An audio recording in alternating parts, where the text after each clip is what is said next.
Hello everyone, myself Dr. Maya Agrawal. Now we are discuss about topic nature of collective bargaining. पिछले lecture में हमने देखा था कि सामूहिक सौदेबाजी श्रमिक संगठन तथा व्यावसायिक संगठनों के प्रतिनिधि के बीच की जाने वाली आपसी वार्ता होती है, जहां श्रमिक संगठन कार्य करता है वह अपने श्रमिकों के हितों के लिए सदैव प्रयासरत रहता है। व्यावसायिक संगठन के में जो नियोक्ता कार्यरत होते हैं और जिनके लिए श्रमिक कार्य करता है, तो ऐसी स्थिति में नियोक्ता के समक्ष अपनी मांगों को रखने के लिए श्रमिक संगठन सामने आता है और श्रमिक संगठन अपनी मांगों को नियोक्ता के समक्ष रखता है। तो सामूहिक सौदेबाजी को अगर हम देखें तो विद्वान जो वेब्स है वो कहते हैं सामूहिक सौदेबाजी को सामूहिक मान्यता, सामूहिक समानता और व्यक्तिगत सौदेबाजी का विकल्प माना जाता है, क्योंकि सामूहिक सौदेबाजी में सामूहिक रूप से यानी श्रमिक तथा औद्योगिक संगठन के प्रतिनिधि आपस में किसी विषय के ऊपर जो बात उन्होंने रखी है, जिस विषय पर वे चर्चा करने जा रहे हैं उस पर सामूहिक रूप से एकमत होते हैं और आपस में एक सामूहिक सौदेबाजी के द्वारा आपसी वार्ता द्वारा एक निष्कर्ष पर पहुंचते हैं। तो आज हम ये देखने जा रहे हैं इस टॉपिक के द्वारा कि सामूहिक सौदेबाजी की क्या प्रकृति है या नेचर या क्या कैरेक्टरिस्टिक्स माने जाएंगे। तो सबसे पहले अगर हम देखें तो सामूहिक सौदेबाजी श्रमिकों द्वारा किए जाने वाला एक प्रयास है। इसके अंतर्गत श्रमिक अपने संगठन के माध्यम से अपने हितों के लिए प्रयासरत रहता है। दूसरी बात जो हमें देखनी है, सामूहिक सौदेबाजी एक सामूहिक प्रक्रिया माना गया है। क्यों माना गया है बच्चों? कि सामूहिक सौदेबाजी को सामूहिक प्रक्रिया इसलिए माना गया है क्योंकि सामूहिक सौदेबाजी के माध्यम से सभी श्रमिक अपने श्रम संघ के माध्यम से एकत्रित होते हैं और अपनी मांग श्रमिक संघ के सामने रखते हैं। तो श्रमिक संघ का प्रतिनिधि होता है वह सभी श्रमिकों की ओर से उसका रिप्रेजेंट करते हुए श्रमिकों को एक प्रतिनिधि उनकी औद्योगिक संस्था के प्रतिनिधि के साथ में वार्ता करता है, इसीलिए इसे सामूहिक क्रिया कहा गया है।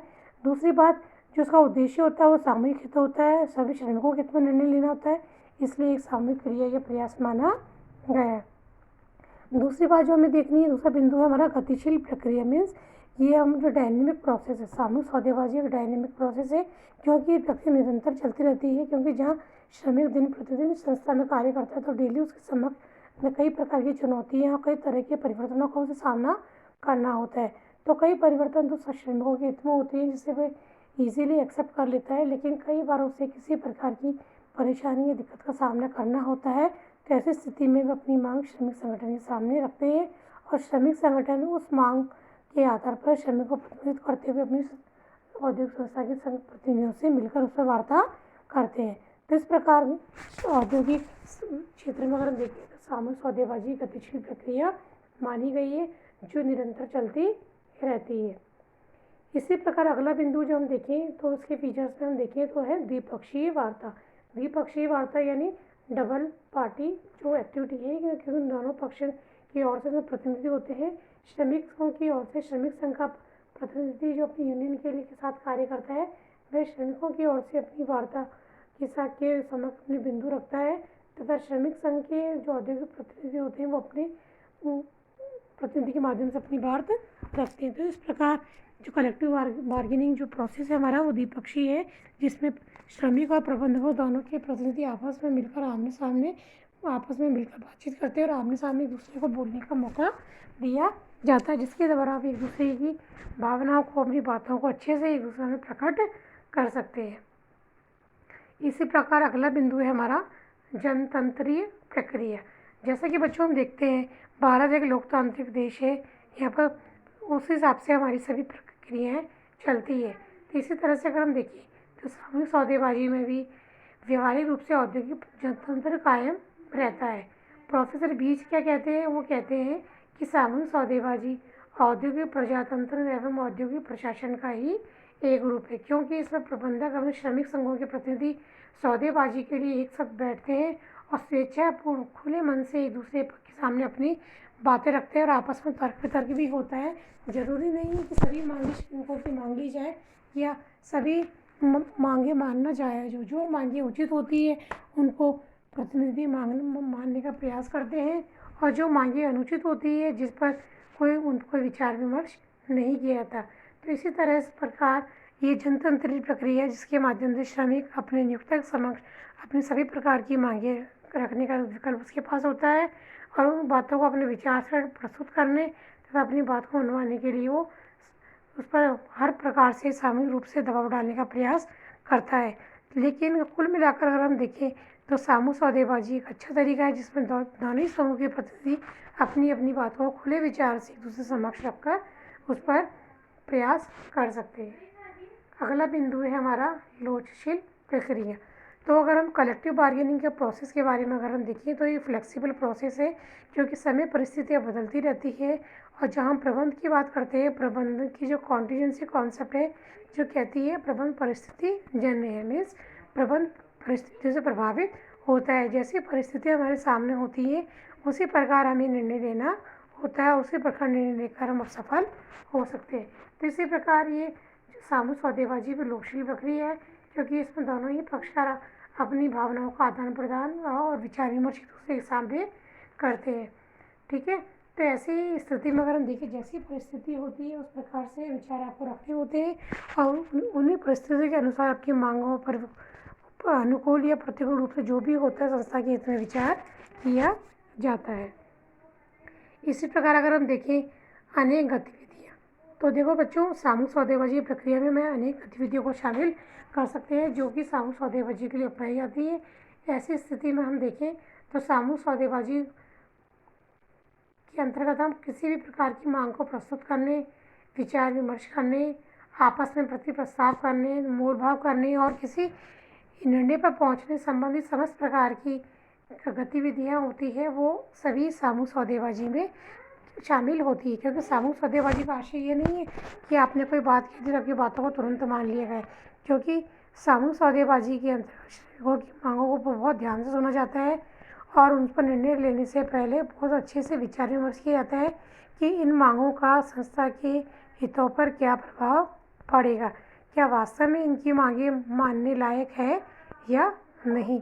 उन सभी बातों का अच्छे से विचार विमर्श करके ही नियोक्ता पूर्णतः संतुष्ट होने पर ही कलेक्टिव बार्गेनिंग के माध्यम से समस्या को सुलझाने का प्रयास करेगा। इसी प्रकार है इंटरडिसिप्लिन। सामूहिक सौदेबाजी के अगर हम देखें तो बच्चों उसकी विशेषता में हम देखें तो नीचे इंटरडिसिप्लिन भी होता है क्योंकि जहाँ भी कर्मचारी नियोक्ता कार्य करें वह डिसिप्लिन भी मेंटेन होना चाहिए।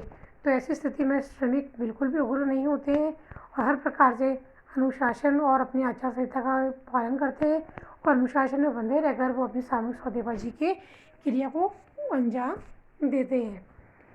इसी प्रकार अगर हम देखें बाहरी हस्तक्षेप मीन्स एक्सटर्नल, जो हम देखें तो सामूहिक सौदेबाजी में विवादों के पक्षकारों के बीच सामूहिक विचार विमर्श होता है। इसमें किसी प्रकार का बाहरी हस्तक्षेप नहीं होता है। कहने का आशय है केवल श्रमिक संघ के प्रतिनिधि और व्यवसायिक संघ के प्रतिनिधि ही इसमें शामिल किए जाते हैं। किसी भी एक्सटर्नल पार्टी का या थर्ड पर्सन का इसमें कोई भी रोल नहीं होता है जिसके द्वारा किसी निर्णय पर पहुंचा जा सके।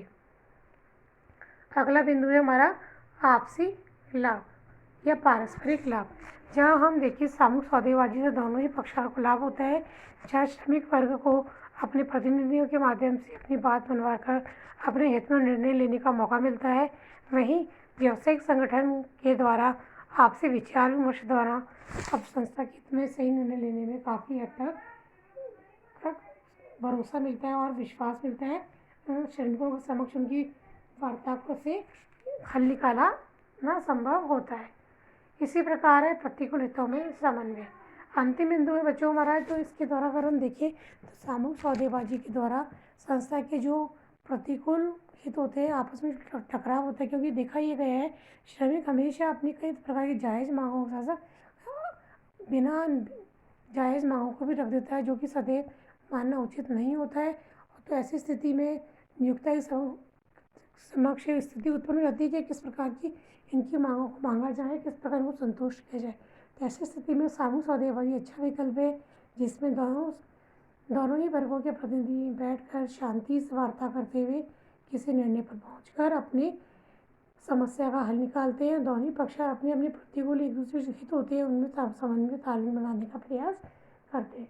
तो इस प्रकार अगर हम देखें तो सामूहिक सौदेबाजी वर्तमान परिप्रेक्ष्य में जहाँ श्रमिक और हमारा नियोक्ता वर्ग कार्य करता है दोनों के लिए अच्छा कार्य कर रही है और सदैव ही सामूहिक सौदेबाजी का सहारा लेने में ही संस्था को भलाई है और श्रमिकों को भी अपने हितों को पूर्ण करवाने में सही अवसर मिल पाता है। तो इस प्रकार बच्चों, सामूहिक सौदेबाजी एक अच्छा विकल्प है जिसके द्वारा श्रमिक अपने हितों में, अपने नियोक्ता के द्वारा अपने पक्ष में अपनी मांगों को पूरा करवाने में सफल हो पाता है।